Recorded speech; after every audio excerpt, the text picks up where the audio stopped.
Alright, what's going on with y'all? I'm NecessityKicks. I just got out the shower. I look kind of crazy, but this is not a cash out video like I used to. Y'all used to me just blowing a bag, but nah. Today's just a Q&A.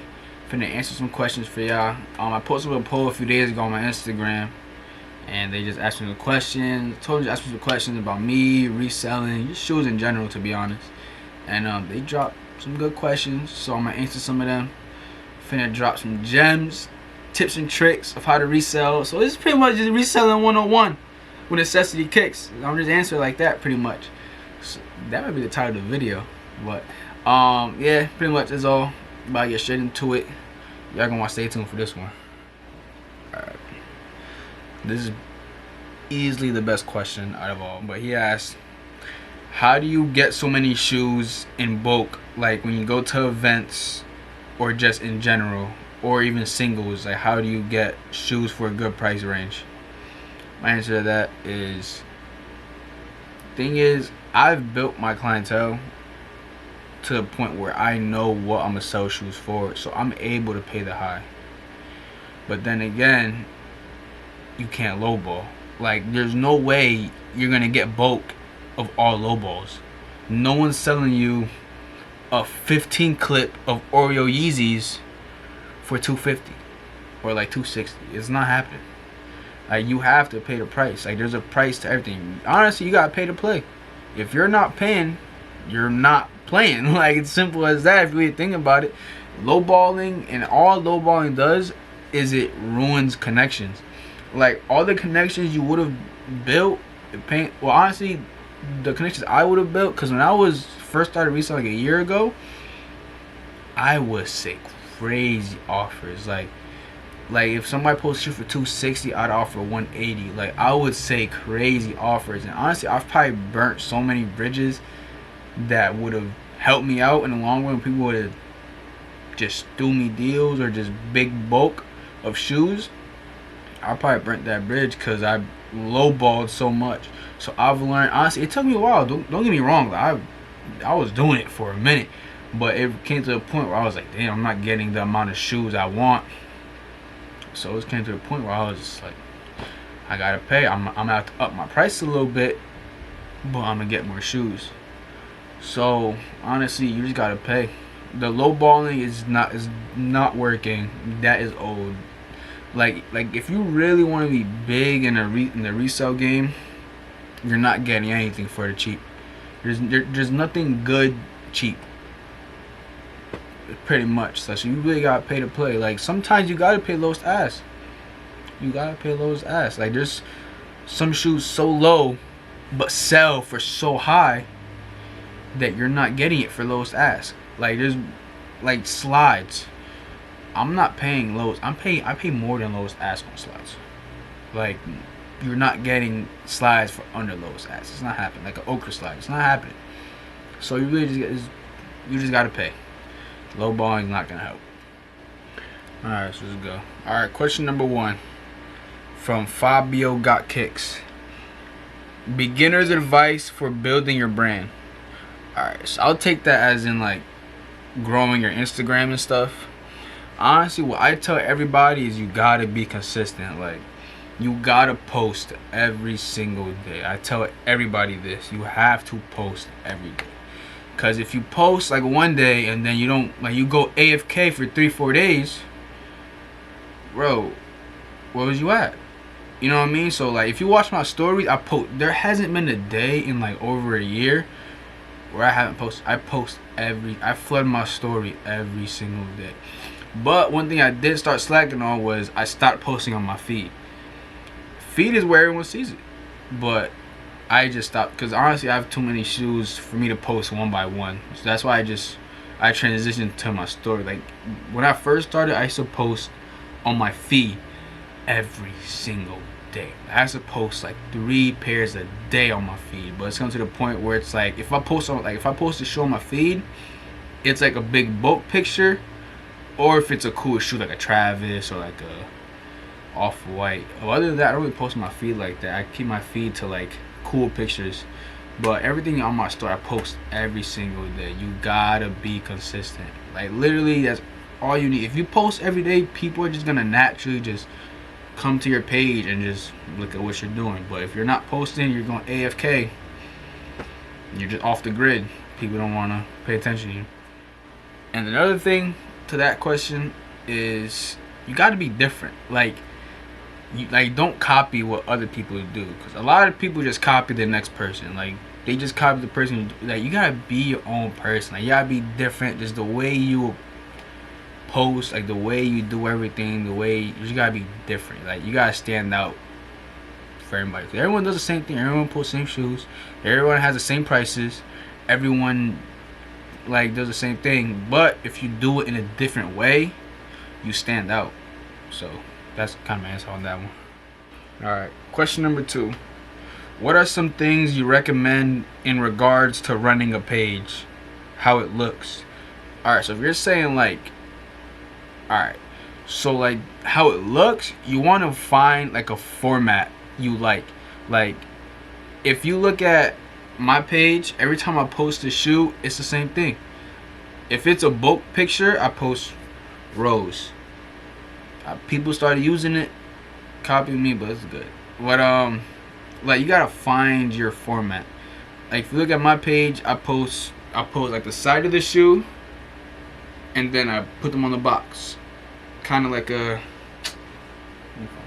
All right, so look at pant. Like, I'll take a picture of the right shoe, boom, and then I'll put them on the box. Look at my feet, you see. But like, every single picture is the same thing. Like, I don't change it. It's the same format every single time. I have my format. I don't change it. It's the same thing every single time. So that's kind of, I don't know if I answered your question correctly, but it's kind of, I think, is what you asked. All right. Question number 3. Got any advice before investing in bots? People ask me this all the time if I bot. No, I do not bot. I do not have the time of day to bot. It's way too much work, way too much stress. My opinion on botting, that is just a whole different side of reselling. Like, that is, like, there's my way of reselling, y'all pay resell, self-resell, but botting is a whole different level. Like, that is completely different. You really have to know what you're doing. Like, you really gotta know what you're doing. Like, a lot of people don't take into account that you gotta pay for proxies. Proxies not cheap. You're probably, like, a good release, like, let's say like a Yeezy day, where it's all day, you're probably gonna spend like, I wouldn't know, but I would expect probably gonna spend like 1,000 in proxies, probably more, it depending on how much of a clip you're trying to get. Then you gotta buy proxies, you gotta buy a bot. Bot's not cheap. A good one's probably gonna run you like 3-4K, and then just for you to maybe not hit, that's too much of a risk. It's high risk, high reward. If you miss out, you're down on money, a lot of money. I just don't feel like, personally, I would never get into it. But I do know people who hit. Like, when they hit, they get 40, 60, 100 clips. But they know what they're doing. They've been doing it for I don't know how long, years. So honestly, botting, if you want to get into botting, I'm not the person to ask, because I don't do it personally. But there's probably a few Discords. Honestly, I don't know if you're watching this, but Casper Sales, I'm probably put his at, probably like right here or something. You could probably ask him. He bots. He's probably somebody good to ask. Me, I wouldn't know. But it's just a lot of work. You gotta really know what you're doing. So that's my answer to that. Alright, this is a good one. This is from Vince Sells Shoes. He said, what margins do you chase for? For me and my dad, always try to make 50+ profit, but is it fine to make $35 on a shoe? Alright, here's my answer to that. So honestly, people have their margins. Like, like, they literally would not go under. Like, if they can't make $60, they don't care how many shoes you're taking, they need their 60. But me personally, I want my margin. I'm not gonna say what my margin is, but if you offer me and like, I don't really, like, there's times where I'm firm. If I'm firm, it's a shoe I know I could sell for a bin, like a Yeezy slide. Like, I'm most likely a foam runner. I'm gonna be firm. because I know I could sell for my price. Like, I don't have to take your lower price. You know what I mean? But if it's a shoe like say if I had the shoe like 3 times, I posted it 3 times, I've had it for like a week, and you offer me like, say if I posted up for, all right, so let's say if I posted up for 200, I want 250, and you offer me 235, I'll probably take the 235. I'm not gonna lie to you, I'll just take it. Money's money, bro. At $35, and I get a shoe out of my hands, I can reinvest that. Pretty much easy as that, honestly. So it's fine if you take $35 on a shoe. Like, don't be stressing. Like, don't lose out on sales and customers just because you want to be firm on a shoe that you've had for 3 weeks. Bro, get it off your hands. We do not, resellers, y'all do not have time to just sit on nonsense. Especially if it's just like a shoe that doesn't move that well. Bro, just get it off your hands. Stop like being firm. Like it's okay to be firm, but you gotta know what you're firm on. Yeezy slides, foam runners, a new release, firm. Old releases, stuff that's like kind of harder to move, if you get an offer that you're making money on, take it. I'm not saying make like $10, 15, but like if you're gonna make like $30, take it. Get it out your face. Next shoe. Pretty much. Alright. Explicit Souls asked me, he said, do you pay any bills, and if you do, how do you manage it with your reselling money? So honestly, I don't really pay bills. I mean, I pay bills on my phone, my car, and stuff, but like apartment, I don't have an apartment. I'm 19, so I don't really, so honestly, but if I were to do all that, you just gotta be smart. Like, you just can't buy dumb shit when you can't afford it. You know what I mean? Like, don't buy a goddamn Gucci jacket when you got $2K in your account and your bill is about to be $1,900 in the next day. Like, just don't be dumb with your money, pretty much. Like, you gotta manage it wisely. Honestly, separate reselling money. Like, honestly, what I would do, like, when I have to start doing stuff, I would just take a percentage. I'll do the math, take a percentage of what I make a month, set it aside. Just then when the time comes in the month where I gotta dish it out, pay for bills, it's there. Then I have the rest, my reselling. You know what I mean? So I would just split it up. Whatever percentage I gotta take out, take it out, put it aside, get an account, let it do all that, pay all that stuff off, and then just have the reselling money. I just keep moving over it. But just be smart. Don't be dumb. Don't buy dumb shit. Alright. Next one. J Bando said, how you started off, it's hard to find buyers. So, like I said before, you gotta be consistent. You gotta post every day. Like, you gotta be, literally, consistency is the key to everything. Like, you've never seen somebody grow quickly, like on Instagram followers, and they post once a month. And that's not happening. People who post every day, 1, 2, 5 times a day, they grow the quickest, because people just naturally just notice that they're posting. And then buyer wise, honestly, when I first started, I was at every sneaker event. So honestly, everything just builds up. So you buy something off somebody, they tag you, people see you, and then like you sell one shoe, they tag you, more people see you. So like, if you notice on my story, I'd be like, all I ask for when you buy something is that you tag me. That's all I ask. Other than you buying it, just tag me, because you tagging me brings more people to my page. And then the more shoes you sell, the more people tag you, more people see that tag, they go to your page. It just keeps building up. So eventually, I'm telling you, you're gonna get to where you want to be. You just gotta stick with it, because if you don't stick with it, you probably could have missed out on a full-time job. So that was my thing, that I just kept posting every day, everything I sell. Like, yo, can you just post a shoe, tag me? That's it. That's all I'm asking. So it's gonna build up over time. You just gotta stick with it. Alright. That's another good one. What was the deciding factor to start reselling? What moment made you take it seriously? Alright, so when I started reselling, honestly, I was working at, I was working at McDonald's. So, I mean, I wasn't selling. I wasn't a reseller. I would literally go on offer up, buy a shoe, sell it, That was it. Like I would do it again like a month later, buy one shoe, sell it. And then I started working at FedEx, and then I seen somebody like sell shoes. I was like, damn, I could do it. So then I started buy shoes, sell shoes. I made Instagram, and then I started doing NecessityKicks, and then it just built up. And then I started noticing that I was growing followers. Like I was getting 1,000, 2,000, 3,000 followers. I was like, damn, I'm actually like in the game now. So, and then I was working on FedEx, but I didn't really realize what I was doing. I didn't realize the impact I was having on like the Connecticut resale games. Well, I was just still working. My paychecks were like $200-300. I mean, keep it a buck. I was getting paid like $200-300 a week at FedEx, but I was getting paid like triple that selling shoes weekly. But honestly, it was just me just holding myself back. Honestly, I didn't believe in myself. If I'm being honest, I was like, I didn't really think I could sell shoes all day, every day. Like, and then my parents, well, yeah, my family was like, you should always have like a backup, like a job, just in case. I was like, damn.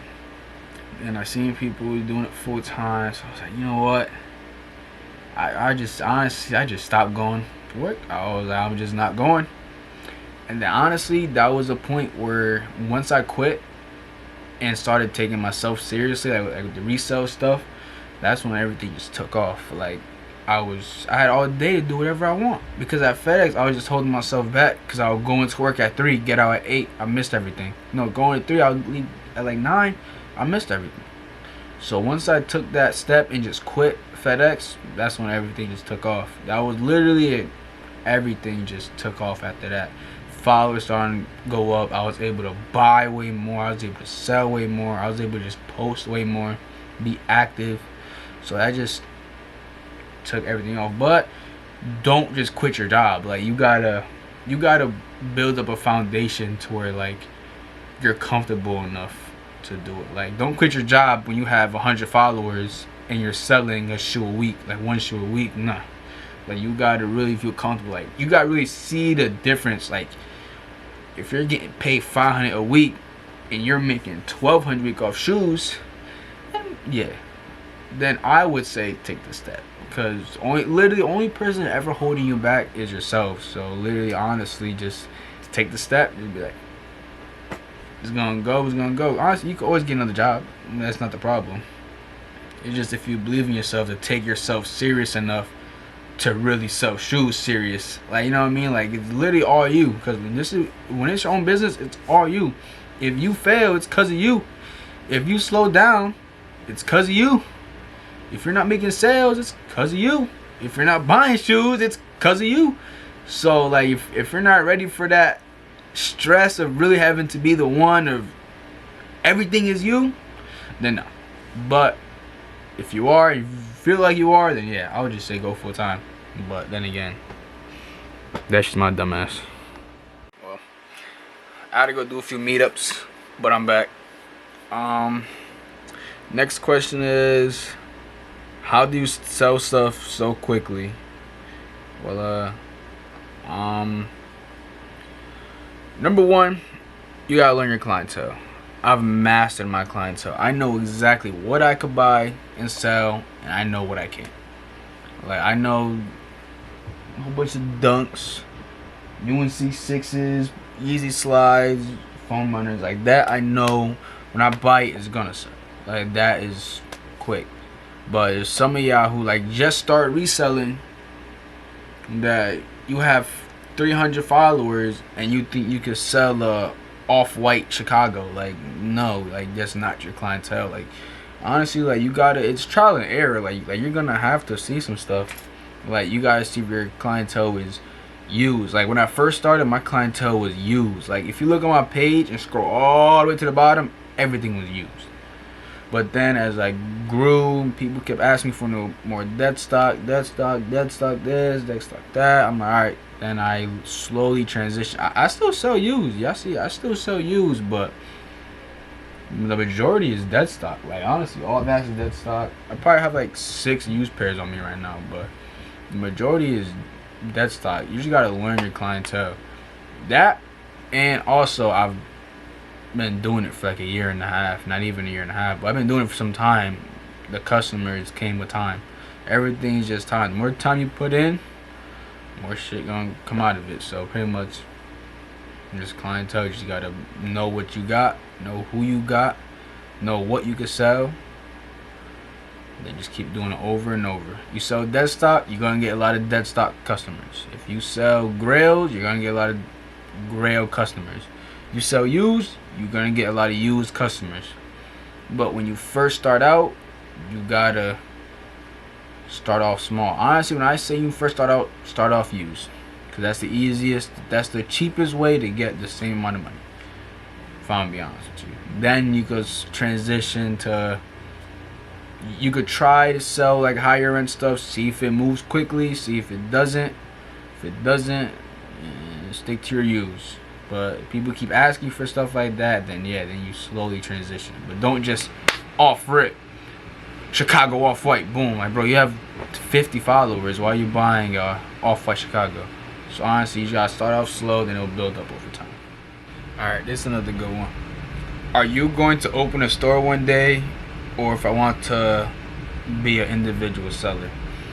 Honestly, the chances of me having a store is slim to none. Like, people ask me all the time if I want to have a store. People ask me if I have a store. They think I have so much shoe, they think I have a store, but honestly, no. Store at that point, if I have a store at that point, it's just a job at that point.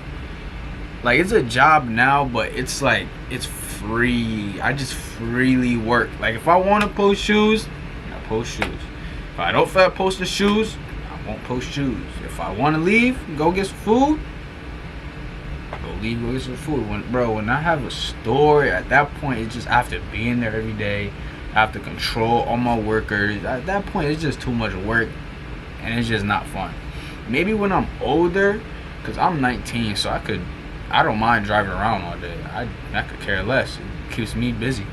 But maybe when I'm older, like 30, I don't have time to be driving around, then maybe I'll have a store. I could just control it from the outside, just look over.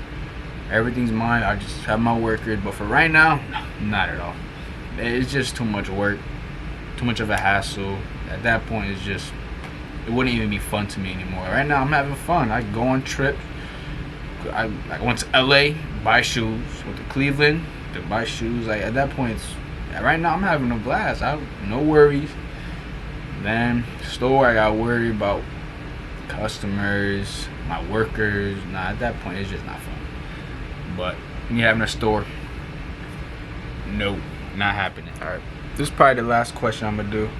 But this question is, what's the hardest part about reselling and or running a business in general? Honestly, the hardest part about having a business is just keeping up with everything. Like, cause you could sell so much, then you gotta keep up with your inventory. I keep up, especially now I have an LLC. I keep track of everything. I have to keep track of all my receipts, every dollar I spent. I gotta keep track of every sale I made. I keep track of everything I buy. It's just, you just got, honestly, it's just being organized. At this point, it's just being organized. Like, nothing's hard about it. It's just organized. Like, when I do story sales, I post, shoot, and people buy stuff. I gotta be organized of, all right, I gotta meet this person at this time, meet this person at this time, this person at this time. So if it comes to the point, I keep it as organized as I can. Like, so I set up times. You meet me at Bucking at 1, or you can meet me at West Farms at like 4. If you could go to either one of those, let me know. I'll bring your shoe to that time. So it's just being organized. Nothing is hard about it. Oh, that ain't keeping up with inventory. Like, you gotta really keep up with your inventory. You gotta buy inventory, sell inventory, obviously. But the main part is just keeping up with what is in, like, slides. You gotta know when to buy slides and know when to not buy slides. You gotta know when to buy a release, whether it's too late to buy it. You don't want to buy it too late, because when you buy it, no one's gonna want it. There's no point in buying it. It's a lot of stuff that goes into it. And another thing, that's probably it, to be honest. Like, you just gotta be organized. If you're not organized, honestly, having a business, any business, is not for you. You gotta be as organized as you can, because if you're not organized, you're gonna lose stuff. You're gonna double sell stuff that you sold. Like, if you're not organized, you're gonna sell a size 11 cardinal, not write it down, forget, and then 2 hours later someone's gonna be like, oh, you got a size 11 cardinal, you're gonna sell it again. You're gonna be like, oh shit, I sold it already. So you just gotta be organized. If you're organized, you'll be set. Any business you want. If you're not, fix it, because it's gonna mess you up. I promise you that. Kind of got a little sidetracked. Battery died. Had to go do some meetups. But I pretty much answered everything y'all asked.